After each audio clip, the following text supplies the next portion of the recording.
Balday tatlı mahabbati oyga saldın. Kandil bal gezdi eski salbayın. Yaşlıktın yıldızı dağlayım ay dağlayım. Yalnız ötüp gündürüm seni güdüp yürgünüm. Canımda bul süygünüm, süygünüm. Öptü besem algar süyüm, erite güldüp. Azırdağı duram yegin, senden sürdüp. Gökten adışkan, kolum kırmayın. Ah süyüm helengo, dağlayım ay dağlayım. Yalnız ödüp gündürüm, seni güdüp yürgünüm. Canımda bul süygünüm, süygünüm. Yalnız ödüp gündürüm, seni güdüp yürgünüm. Canımda bul süygünüm, süygünüm.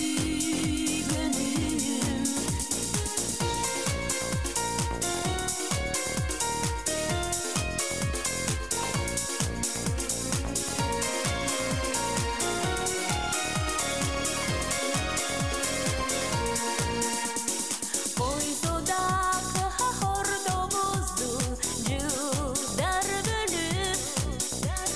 Kıybay duran baştağıday ına görüp. Kandil geziksen gözüm salbayın. Yaşlıktın yıldızı dağlayım ay dağlayım. Yalnız ödüp gündürüm, seni güdüp yürgünüm. Canımda bul süygünüm, süygünüm. Yalnız ödüp gündürüm, seni güdüp yürgünüm. Canımda bul süygünüm, süygünüm.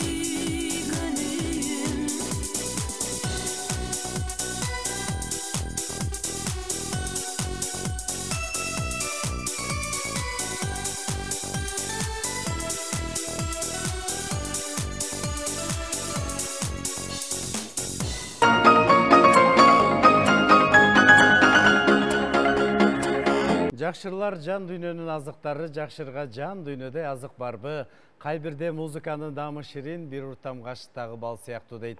Амансыздарбы, урматтуу телекөрүүчүлөр? ЛТР мамлекеттик телерадио компаниясы жалпыңыздарды кош келиңиздер деп көгүлтүр экранга чакырат. Бүгүн биз ыргайлаган өмүр көрсөтүүсүн сиздерге тартуулайбыз. Эмгегинен баар тапкан өмүрүнүн бардыгын мына ушул кыргыз искусствосуна, кыргыз адабиятына салым кошкон инсаныбыз бүгүн биздин төрүбүздө. Кыргыз эл жазуучусу, акын, философ, Кыргыз Республикасы маданиятына эмгек сиңирген ишмер Асан Жакшылыков агайыбыздын биз мына ушул чыгармачылыгына кайрылып отурабыз. Асан агайыбыз көп кырдуу талант ээси, өзүңүздөр билгендей. Анын ичинен дагы Асан Жакшылыковдун мына ушуну ырларына обондор чыгарылган. Биз бүгүн мына ушул көрсөтүүбүздө жалаң обонду ырларына кезек берип, анын тарыхы, негизиле ыр дүйнөсүнө келиши туурасында сөз кылабыз. Анда биздин студиябыздын кадырлуу мейманы, жогоруда сөз кылган кыргыз эл жазуучусу Асан Жакшылыков бүгүн бизде конокто. Кош келиңиз агай. Рахмат. Сизди көргөнүбүзгө чексиз кубанычтабыз. Негизиле биздин көрсөтүүбүз 3 бөлүктөн турат. Биринчи бул бөлүгүбүз ыр дүйнөнүн башаты, негизи чыгармачылыктын башаты. Албетте ар бирибиздин жүрөгүбүздө туулган жердин кичинекей сүрөтү бар дегендей. Мына ушул Теңир Тоо, Нарын өрөнү, Миң булак айылы учурдагы бул сиздин балаңыз өскөн жер. Анан дагы сиз кесибиңиз башка экен. Кандайча мына ушу чыгармачылыкка келдиңиз агай? Эми бул илгерки аталардан тарбия алып калган кишибиз да биз. Менин атам ошол айылда 90 жаштан ашып жашап, анан ошонун өмүрүнүн ошо 60 жашына чейин, пенсияга чыкканга чейин мурап болуп иштеген киши.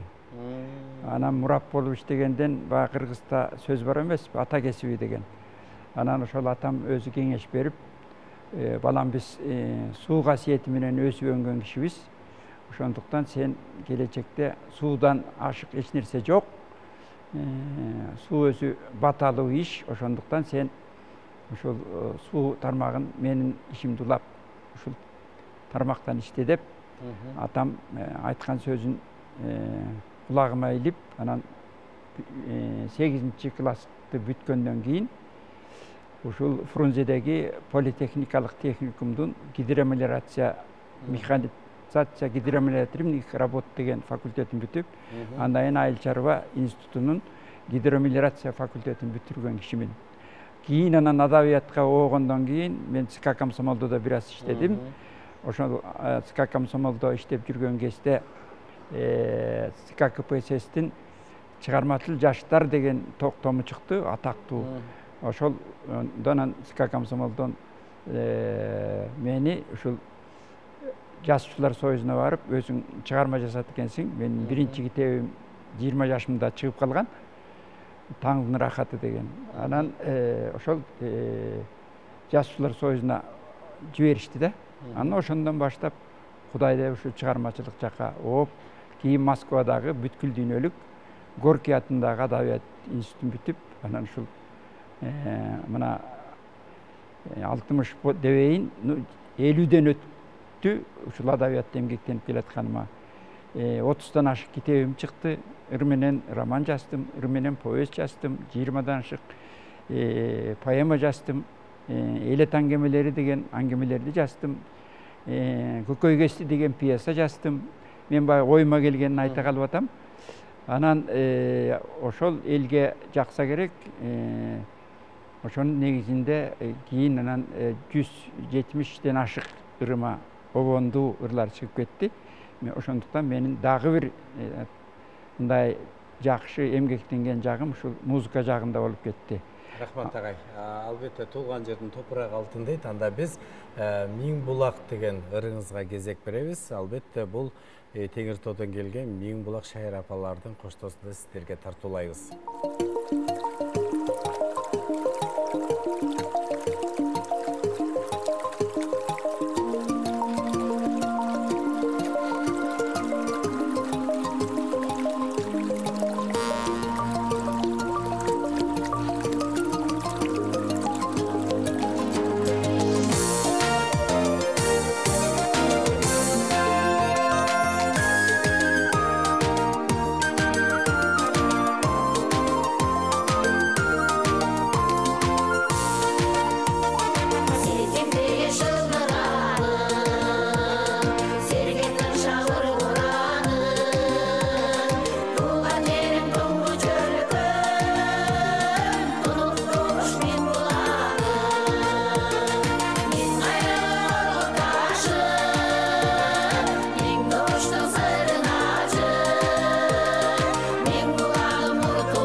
поэзия жөнөкөй сөздөн куралат дейт. Билесиз, негизинде баягы көп куртуу талант ээси жогоруда айтып атпайбызбы, бир канча китептердин автору. Анан ушул чыгармачылыгыңыздагы мына ушул бүгүн дагы ашып ташып, бүгүн дагы мынакей жакшы мыкты чыгармаларды, ырларды жазып атасыз. Анан ушу бир топ мынакей обончу композиторлор сиздин ырларыңызга мына ушу экинчи өмүр берип обон жаратып отурат. Бүгүн биздин көрсөтүүсү мынакей сиздин обон ырларыңыз жаңырып отурат. Агай, анан дагы сиз ушул башканы коюп Манасты айтты, Кыргызда Манас эл коомунун түзүүчүсү катары, негиздөөчүсү катары ушу улуу эпоска дагы көп кайрылып жүрөсүз да.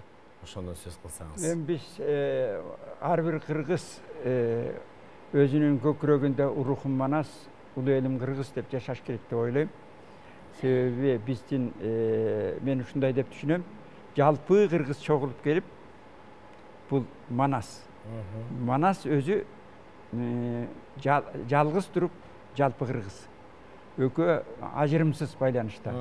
Биз элдин келечегин ойлосок, биздин руханий жактан өнүштү ойлосок, сөзсүз ар бир кыргыз баласы ушу Манаска көңүл буруш керек. Мына биз ошол жаш манасчыларды тарбияладык.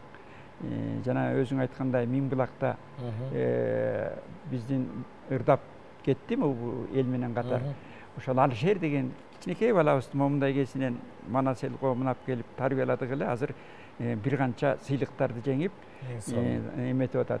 Анан мисалы жетегибизде Сайыт деген балабыз бар. Ал да торсойгон кичинекей бала эле.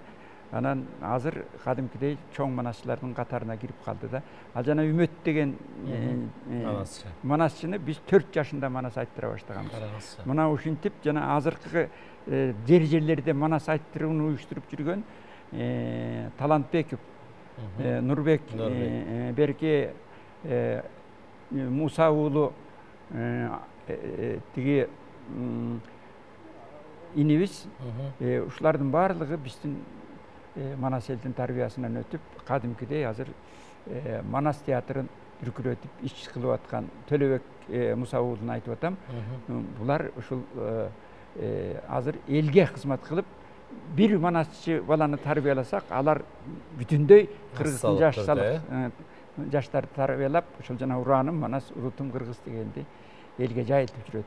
Мунун өзү жакшы. Рахмат агай. Негизи эле баягы бүгүнкү күндө мына ушу бардык жерде Манас айтылып, Манас деп уран чакырылып атат. Албетте бир кезде сиз ушул ишти баштап, мынакей бүгүнкү жаштар улантып атканы чоң сыймык.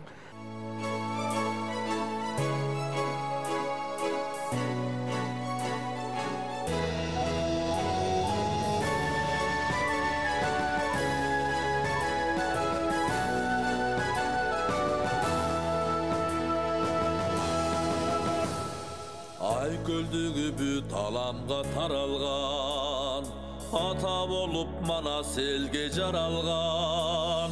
Кыргыз үчүн учур эле кыямат, эл түңүлүп калган кезде замандан. Алан Оғуз ата Мурас жерибиз, кыргыз эли демек Манас элибиз. Манас туусун көкөлөп күн бийикке,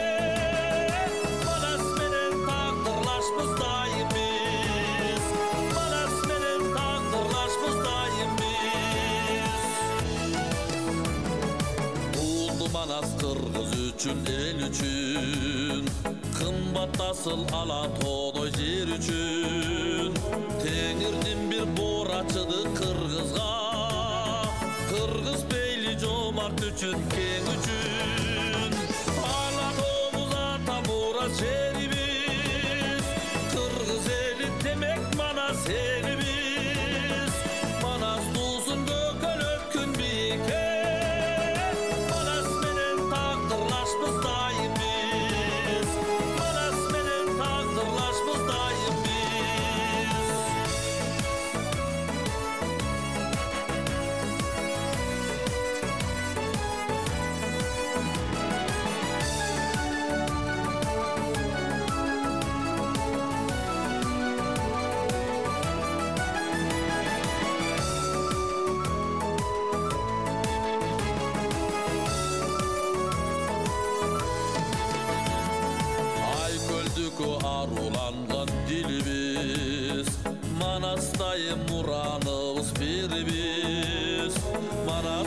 өз намысыбыздан кыбыз теңир колдоп жашап жатат калкыбыз ала добуз ата мурат жерибиз кыргыз эли демек манас элибиз манас туусун дөкөлөт күн бийикке манас менен тагдырлашпыз дайым биз манас менен тагдырлашпыз дайым биз ала добуз ата мурат жерибиз кыргыз эли демек манас элибиз манас туусун дөкөлөт күн бийикке манас менен тагдырлашпыз дайым биз манас менен тагдырлашпыз дайым биз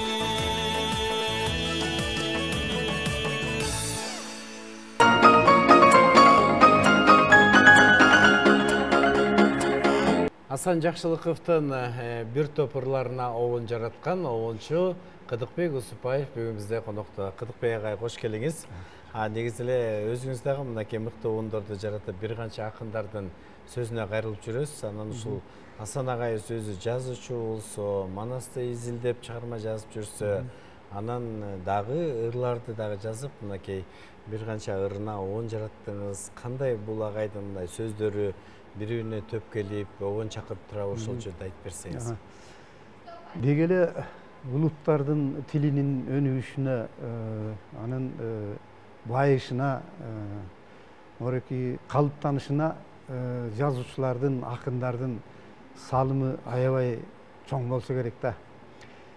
Эми ушу мынакей Асан Жакшылыкович болсо көптөгөн ырлардын автору, көптөгөн обончулар да кайрылган, ага композиторлор кайрылган көп обондуу ырлар бар экен. Мен дагы кийинчерээк кайрылып калдым. Чын эле ырлары өзгөчөлөнүп турат экен. Бул кишиге бир Кудай Таала бир талантты берген окшойт. Мисалы үчүн бир эле нерсени сүрөттөөдө ар бирибиз ар кандай көрөбүз. Ар бир акын өзүнүн ою менен башкача айтат дегендей. Бул кишиники бир башкача да. Бул бир ушундай бир сүрөттөөсү башкача. Мен сөзүм кургак болбош үчүн бир ырынан бир куплет айтайынчы. Жакшы болот. Ырым жана мен деген ыры. Мен буга обонда чыгардым эле да. Анан эми бул жерде ырым анан жана мен деп атат. Ырына кайрылып атат, өзүнүн жазган. Ошону менен диалог кылгансыйт да. Мисалы үчүн мына ырым ыман сырым сен элең, көңүлүмдүн төр жайлоосун ээлеген, жазылганда жанга тыным бербеген, жан дилимди аясманга сермеген деп. Мынакей чын эле бир чыгармачыл адамдар бир нерсесин жазып алса, же обончулар обон чыгарып алса бир жакшы. Ошону батыраак элге жеткиргенге, батыраак тааныштарына угузганга ушундай шашат да. Тагы ушуну айтканда. Анан мага ушундай бир жакшы сөздөрү жагып калды. Ошон үчүн көптөн бери иштешип атам. Буюрса өзүнчө эле бир концерттик болуп калды. 20дан ашып кетти. Бир 25ке жакындап калды. Ошол эми баягы мындан башка көп эле акындар менен иштештим эле. Ал эмес Мидин Алыбаев баштап дегендей. Мидин Алыбаевди ким билбейт? Мына ошол кишинин кээ бир ырларында, кээ бир саптарында бир аябай күчтүү айтылган сөздөрү бар да. Мисалы үчүн ырым менин сенин демиң эмеспи деген сыяктуу. Мына бул кишиникинде да ушундай сөздөрү бар да. Ушундай бир мисалы үчүн жанагырда өмүр кошо өзүң менен короду, ырым сенсиң, ыманымдын жомогу дейт. Карачы. Мындай кылып караганда жөнөкөй эле, бирок айтайын деген ар жакта турат. Ой башка, Ой такыр башкача. Муну башка бирөөлөр башкача айтмак да. Бул кишиники бир өзгөчө айтылат да. Ошон үчүн ушул эмеси менен тартып турат. Мага ыр салып ийсе эле, эми азыр байланыш башкача болуп калбадыбы? Телефон аркылуу эле WhatsAppка салып койсо окуй беребиз дегендей. Ушул бүгүн жазса, бүгүн кечинде менде болот. Аны окуп, анан шыктанып, чындык эле кээ бир ырларга ушу жакшы сөздөр шык берди. Ошолорду окуганда, кой, мындай ырды жөн калтырганга болбойт деген ойго келесиң да.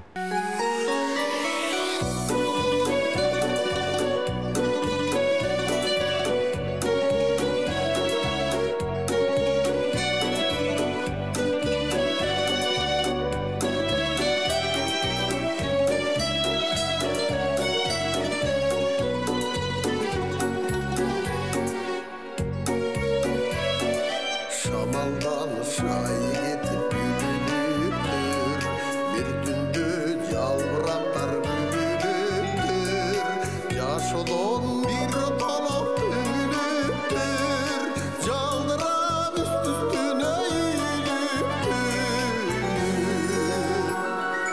Umağı jetken кезде бүтөp бары, эч кимди аябаган жазмыш кары, күз келет күн жаңырат кайра кайра, жазмышка өкүнүш жок жоктур айла.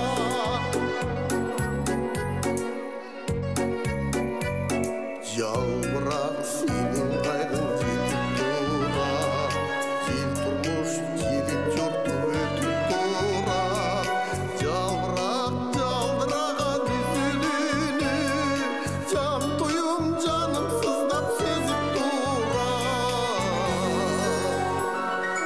Умагы жеткен кезде бүтөп бары, эч кимди аябаган жазмыш кары, күз келет күн жаңырат кайра кайра, жазмышка өкүнүш жок жоктур айла.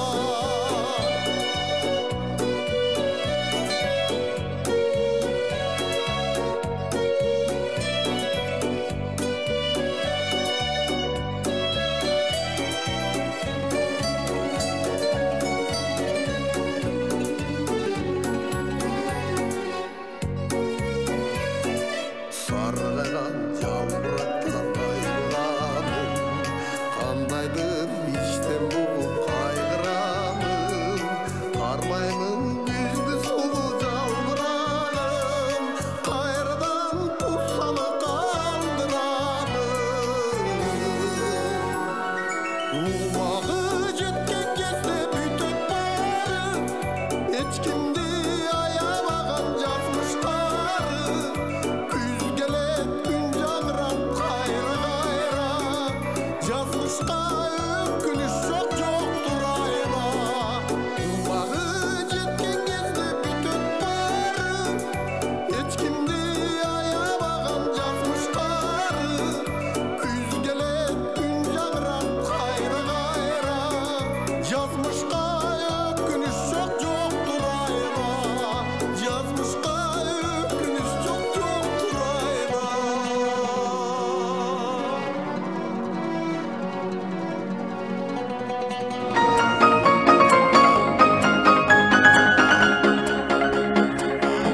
Ар бир ырдын өзүнчө тарыхы бар да. Сиздин көбүнчө ырларыңыз лирикалык, сүйүү, махаббат темасында ырлар, анан композитор Тарас Асаноков сиздин бир канча ырларыңызга дээрлик мыкты огондор жаралып, бүгүн эл артисттери, эмгек сиңирген артисттер мынакей ырдап сиздин ырыңыз менен ийгиликке жеткендер көп агай. Албетте мына ошондой ырларыңыздын биринин тарыхына токтоло кетели.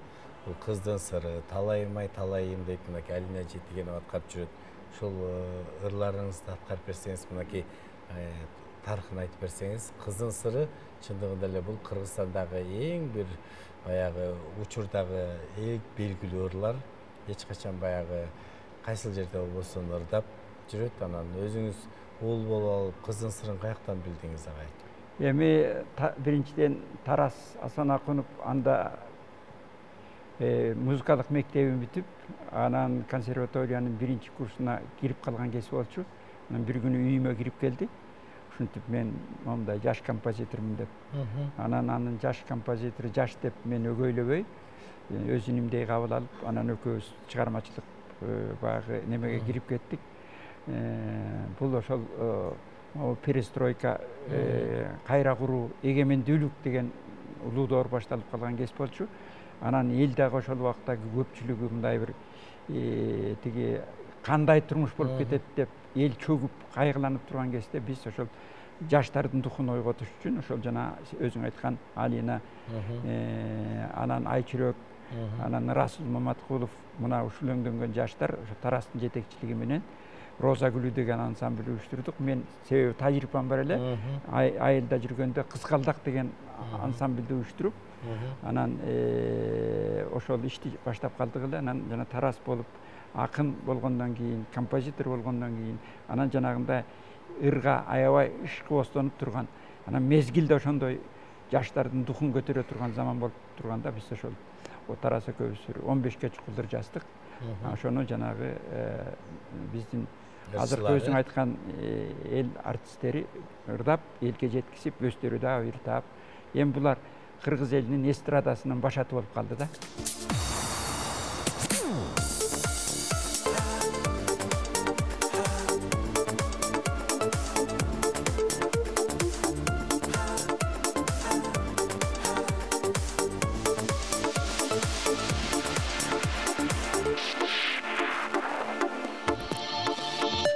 Nazik büçür cayıp daşıl, caz denine açılar. Kız nazik süyüp alsa eğer, mahabbatın caşırar. Kusalanıp çalgı soyga çömüp, kay bir kezde irmem coşta gül. Kızdın sırrı, jüröptü kalktılar. Ah süyügü arga жоқ, aşıktığım ardılar.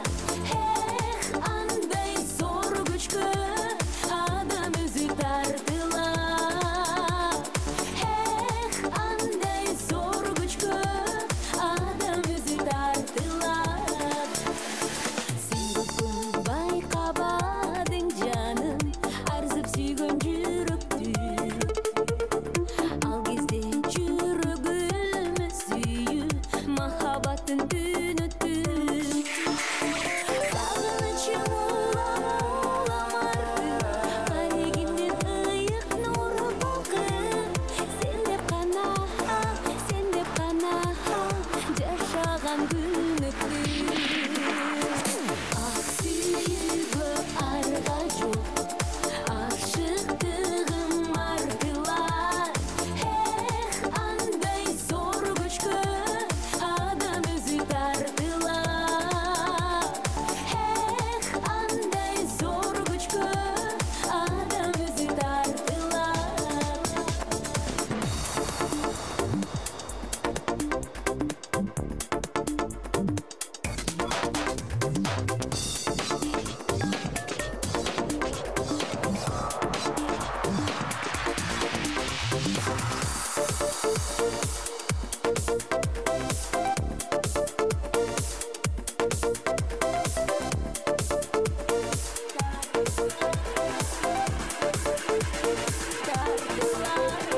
Чын сүйүү барбы десе жаным, сени дайым ойлоймун. Ким мендей сүйгөн болсо дагы, бактылуу деп болжоймун. Адамдагы кыялы төгүлүк, сүйүү шамы өңдү бир үмүт. Ыйык мага, өчүрбөй коргоймун. Сүйүүгө арга жок, ашыктыгым артылар. Андай зор күчкө адам өзү тартылар. Андай зор күчкө адам өзү тартылар.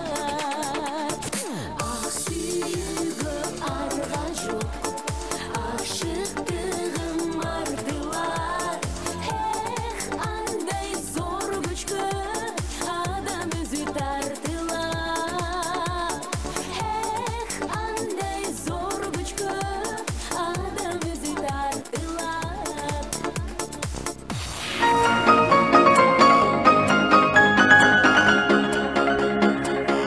Ошол ырларды кандай ошо жаштык кезиңиз, сүйүү, баягы жакшы күндөр эске түшөт да, азыр мынакей кандай сонун ырдап атышат баардыгычы. Мунун баардыгы сиздин сөзүңүзгө жазылган обондуу ырлар. Ошол эле баягы күндөлүк турмушта, баягы кыз менен жигиттин ортосунда сүйүү, махаббат ушундан улам жазылган ырлар багы. Ал сөзсүз да бул ар бир жаш учур, ар бир адам өзүнүн мындай махаббаттуу доорун, сүйүүнүн доорун башынан өткөрбөсө, ал чындап адам боло албайт деп ойлойм. Себеби сүйүү сезими адамга берилген улуу сезимдердин бири. Бул мейли жараткандын өзүн сүйүүбү, табиятты сүйүүбү, энени сүйүүбү, бир ошол өзүңдүн жубайыңды сүйүүбү, ушундай нерселер бул өмүр бою адамды сүйүү коштоп жүрүш керек. Анан бүгүн биз ошо композитор Тарас Сасакуновду эскерип коелу. Агай, ал киши көзүнүн тирүүсүндө эми көп эле баарлаштыңыз да.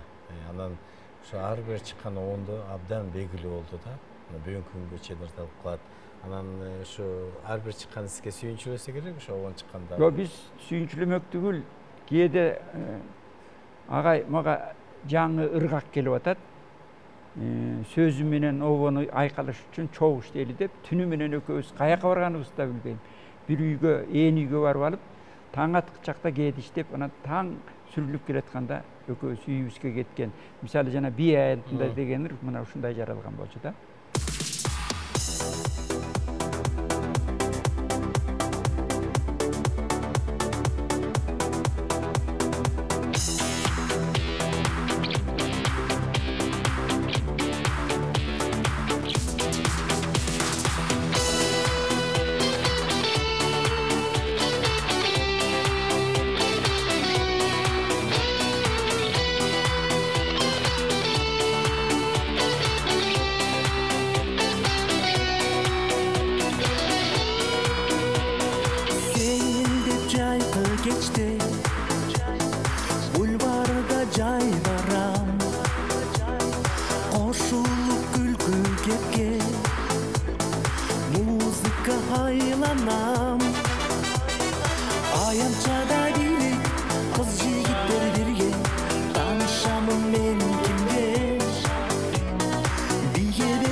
Жалбай, катарлаш мен билейм, узатып кошо барбай, өзүмдү мен тилдейм. Эстен чыкпай калып, күндө издеп барып, сагынычым артылды. Жүрөк аны эңсеп, көңүл аны дегдеп, кетпесин эс калтырды.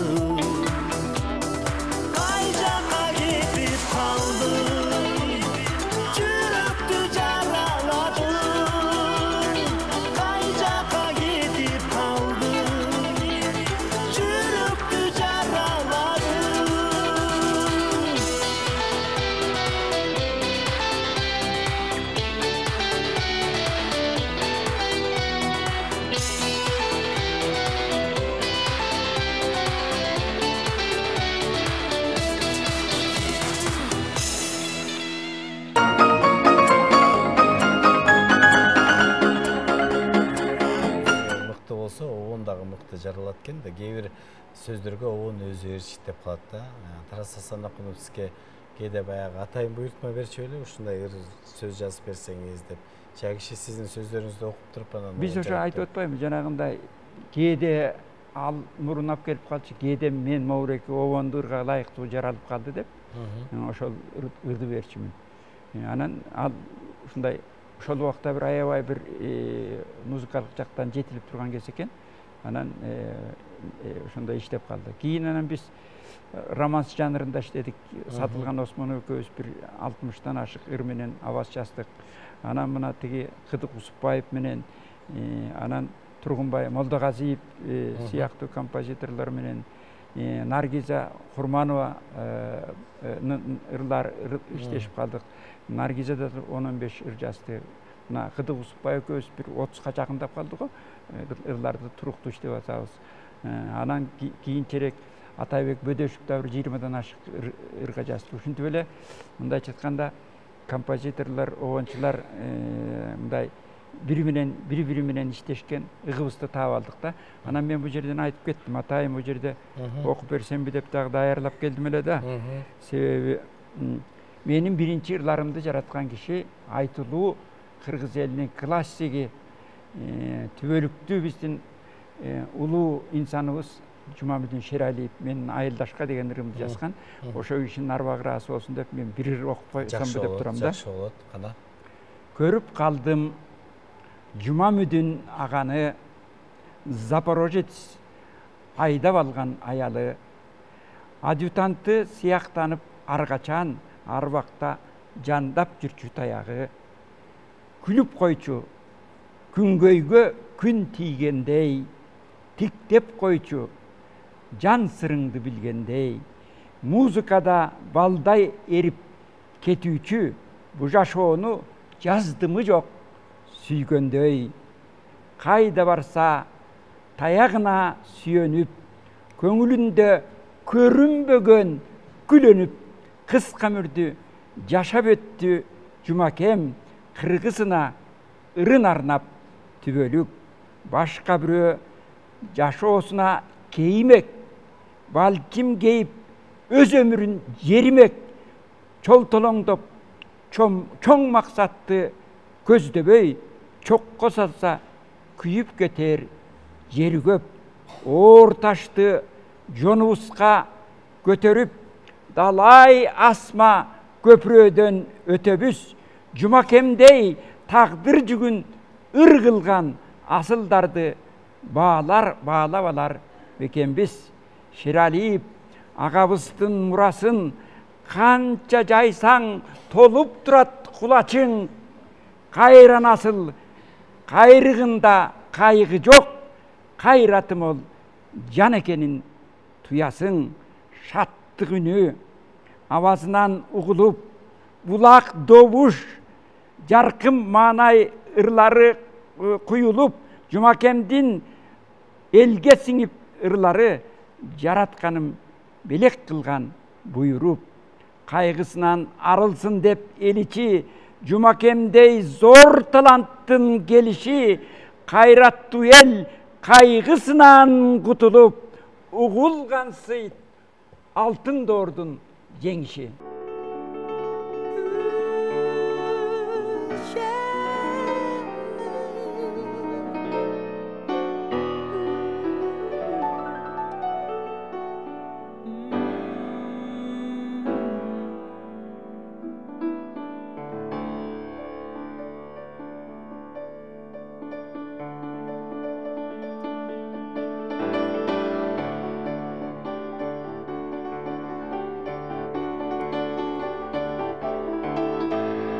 Жолугушка жолдо барамын, билем сени күтүп каламын. Жанды койбой бир окшаштыра, жалындаган жүрөк талабы. Жанды койбой бир окшаштыра, жалындаган жүрөк талабы.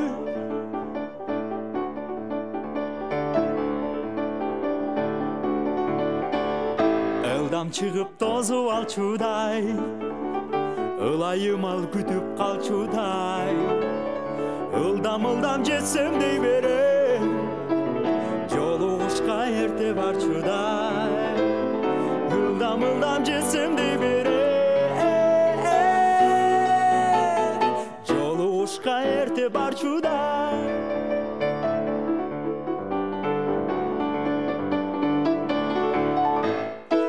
Өтө берип жүрөк эзиле кыскадасы дайым кечике нарындан да узуну бакыт агып кеткен өңдү сезиле нарындан да узуну бакыт агып кеткен өңдү сезиле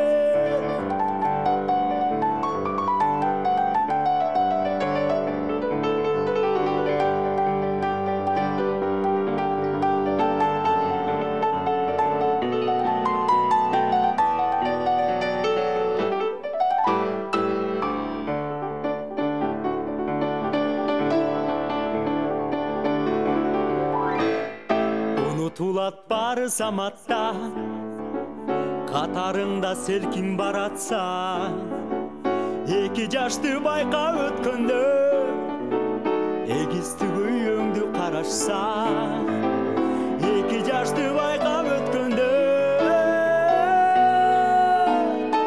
эгистүү өңдү карашса эки жашты байка өткөндө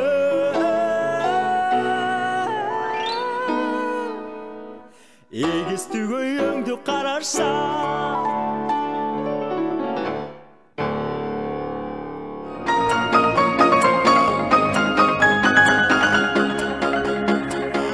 биздин көрсөтүүбүздүн 3-чү бөлүгү ийгиликке жеткен жылдар дейт. Бүгүн мынакей баягы жашмын деп мактанба, карылык келет башыңа дейт го кыргызда. Бүгүн улам барган сайын жаш өйдөлөп, бактылуу карлыкта өмүр сүрүп жатасыз. Бирок ошентсе дагы артыңызда кандай сонун издерди тартууладыңыз.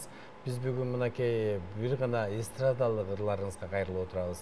Ал эми сиздин оңондуу ырлар, фортепианолук, хордук чыгармалар албетте бул өзүнчө деп айтабыз. Анан бүгүнкү күндө дагы кандай чыгармалар жазылып атат агай? Кимдер сиздин сөзүңүзгө кайрылып атат? Ошол жөнүндө айтсаңыз. Жана айтып кеттим, Атайбек Бөдөшев бир 20 чукул ыр жазды. Анан биз аны дагы иштеп ырчыларга берүүнүн алдында турабыз. Андан башка Наргиза Курманова дагы бир топ ийгиликтүү иштеди. Бүткүл союздук чоң жеңиштерге жетишти. Мени менен иштешип жүргөн Гүлсинат Суранчиева деген Тайтору деген ырыбызды даяр болуп ал дагы бүткүл дүйнөлүк чоң фортепиано концертинде жеңишке жетишип келди. Айчүрөк да бир жаңы ырды даярлап жүрөт. Кыдык Усупбаев менен айрыкча жигерлүү иштеп атабыз. Мен жакында эле бир Селкинчек деген ырымды жазып бердим эле. Ал дароо ушул мени тартты. Өзү дагы бул жерде болот. Ошол Селкинчекти да бир сонун ыр кылып жаратабыз деп турабыз. Анан Тургунбай Молдогазиев бул да улуттук колорити бар. Жана тиги эме ырдабадыбы Миң булакты. Мына ушул агайлар менен да эжейлер менен да анан мындай профессионал композиторлордон да кайрылганы көп. Анан Кудай буйруса обончулар менен иштөө жагы да уланат окшойт деп турам. Андан башка поэзиядан кол бошобойт.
Tilek adamlarımız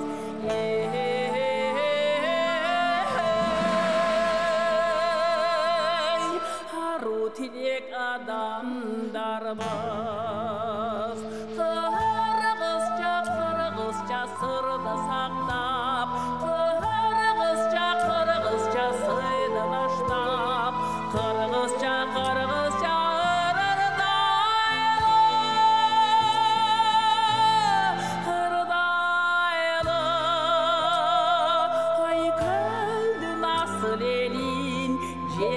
tangtap, Kırgızca tulpar taптап, Kırgızca toydu baştap, Kırgızca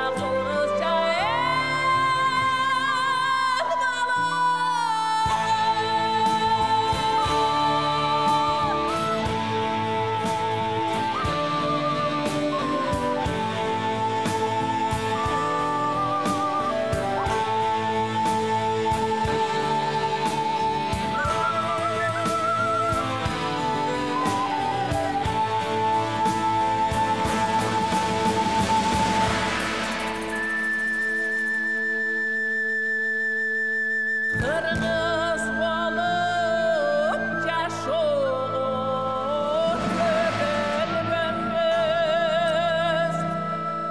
Kırgız bolup baktığa bölünmez. Yevolu ala todoy beyek cerye.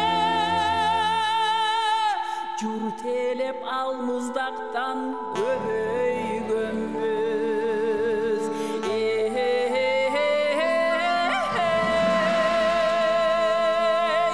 Göböy gömbüz.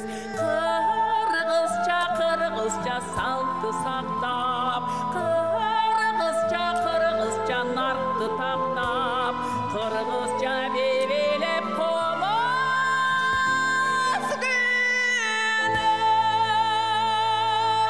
Yaşarlı Kırgız yolun dana bartap,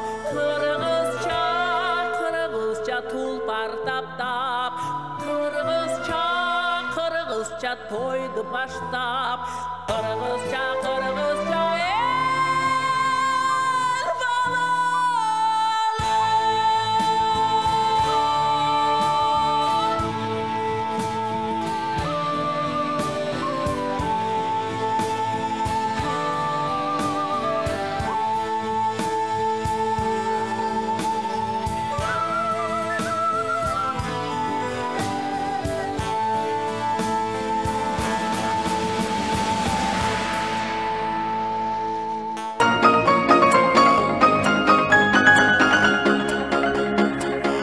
el Бекем денсаулық, uzun ömür қалайбыз. Уақытта біздің көрсетуімізге келгеніңізге шексіз ризашылық білдіреміз. Құдай білсе дағы өз-өзінше сіздің шығармашылығыңызға қайрылып, мына ушундай сіздің шығармаларыңызды елімізге жеткіруге біз даярбыз. Анда сізге еркін микрофон, бір жақсы тілек айтып көрушілерге. Мына мен жаз алдында тұрабыз. Быйылкы жасыбыз ушул Акжол той болсун деп турам. Анткени менин түшүнүгүмдө мен жана Манас эл коому менен жүрүп, Манас атабыздын касиетин түшүнгөндөн кийин жакшы тилек жарым ырыс деген сөз бар да биздин кыргыздарда. Канчалык адамдын иш дүйнөсү оңолуп, канчалык пейилинен жакшы сөздөр чыкса, канчалык бири-бирине сый мамиле кылса, ошончолук элдин ортосунда ынтымак уйуйт. Ынтымак уйгандан кийин ырыс келет. Ошондуктан биз ар бир күндү колдон келишинче адам катары жашап, мындай абийибизге баш ийип, анан өзүбүздүн ата-бабадан бери келаткан жакшылыгыбызды асырап, жакшы маанай менен жашасак эле ар бирибизге гүлдөй ачылып, биздин кыргыз элинин гүлдөп өсүп, мындай алдыңкы элге айланып кеткенге мүмкүнчүлүк келди деп айтам да. Ошон үчүн элибизди ушундай бир акыл эстүү, максаттуу жашоого үндөйм. Рахмат агай. Көп билген адам акылман эмес, билими элге керектүү адам акылман дейт. Бүгүнкү күндө сиз мынакей көптөгөн жаштарга жол көрсөтүп, ак батаңызды берип, керемет чыгармаларды жазып келесиз. Сизге бекемден сол узун өмүр каалайбыз. Биздин студияга дагы көп келип туруңуз, чыгармачылык чоң бийиктиктер болсун. Урматтуу телекөрүүчүлөр, ушу менен биздин ыргайланган өмүр көрсөтүүбүз соңуна келип жетти. Бизге жакындан жардам көрсөткөн Бишкек шаарындагы Заман ресторанына ыраазычылык билдиребиз.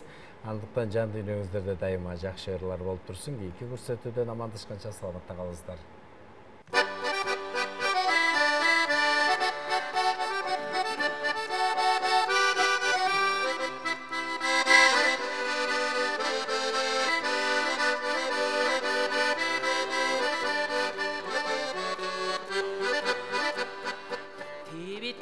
Тегеренип тери жерге sevelenip Jorgo mingen jolda sızat joldun uçu çeksiz kengeyip Suda gülbes solu jorgo çıkkan eken olu jolga Dübürtüngdön jeri düngürüp dan kangırgı tongo salıgı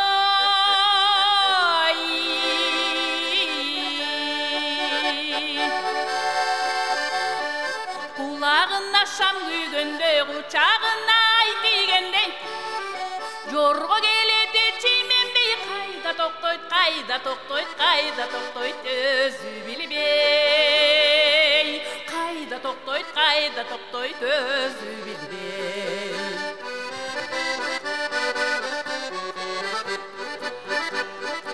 Sıvız kıgan ubağın gör çаңыз kıgan tuyağın gör Udu düşkön köpçülüktün jarılganday çıdamın gör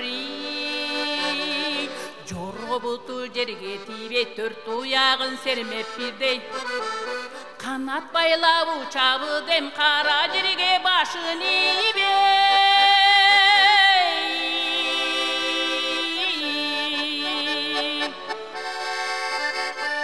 Kulağına şam güygünde uçağına aytigende Jorgo geledi çimenbey kayda toktoyt kayda toktoyt kayda toktoyt özü bilbey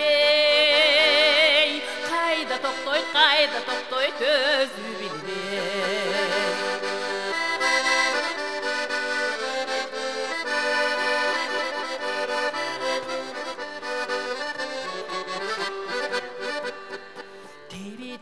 Tegerenip teri jerge sevelenip Jorgo mingen jolda sızat joldun uçu çeksiz kengeyip Jorgo bolboy koya kalsın jo jengendey çıgıp barsın Mınday jorgo tek jorgo emes başpay emmes barın alasın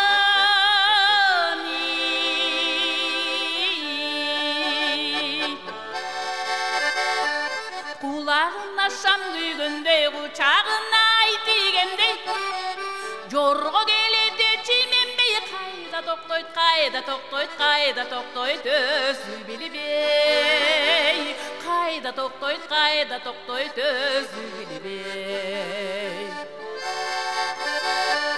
Kulağına şam güygünde uçağına aytigende Jorgo geledi çimenbey kayda toktoyt özü bilbey Kayda toktoyt özü bilbey Kayda toktoyt özü bilbey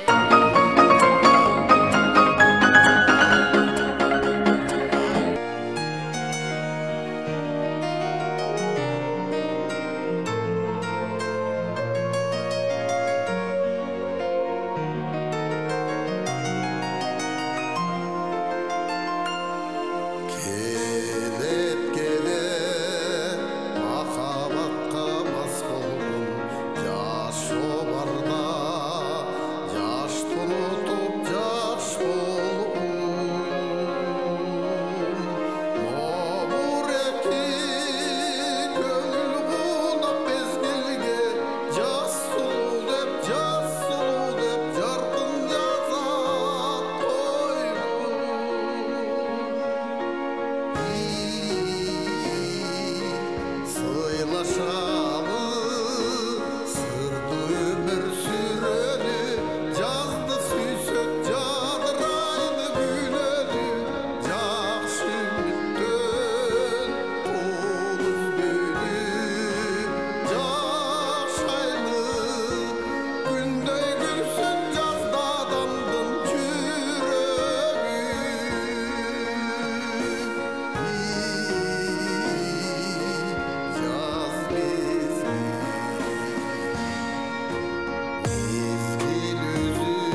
кылган